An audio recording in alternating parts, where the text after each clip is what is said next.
once we drop down into here, this order block, and I'm highlighting it, the entire range, the midpoint, watch that dash line, that's mean threshold. The body comes right just above it, but this wick, watch what happens. This wick comes right down and just touches the quadrant level right there and a little tiny little tick below it, but it doesn't touch the low of the order block. If you went through my paid mentorship lecture notes and teachings on the 2016, 2017 playlist, this is a rare occurrence, but it can happen. The bodies have to stay above mean threshold. Do you see how that logic has always been there? That has always been there. The same way with a down closed candle going down into a lower down closed candle. This is a propulsion block. Both of these candlesticks together. A propulsion block's rules are it cannot have a body go below the mean threshold of the parent order block. Is that logic being shown here? Yes. Admittedly, this might be a little unsettling, but that's okay. Wait for it to happen. Just wait for it to happen. And then once it shows a willingness to get back up in the upper half, now these two bodies here builds a barrier from there to consequent encroachment of that wick.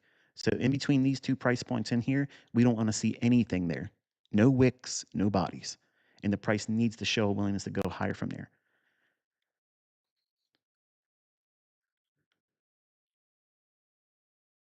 Okay. So after that formed, I'm confident that as long as we don't have any wicks go down below this body here, which is what? A rejection block, and the consequent encroachment of this wick. See that? From here to consequent encroachment of that. This is a PD array called a Bolo. Bolo. You know what a Bolo is?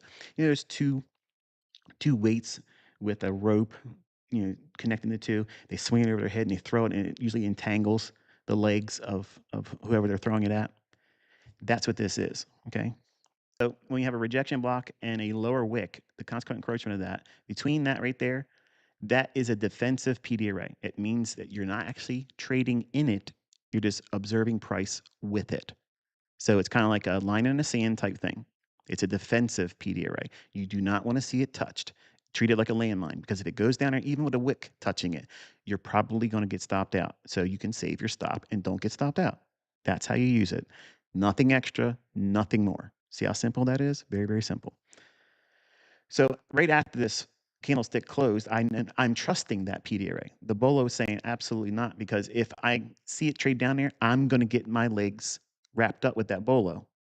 And if I'm trying to run away for higher prices, I'm not going to be permitted to do it. I'll trip and fall. That's the logic behind it, in case you want to know what the premise was and why that name came to it.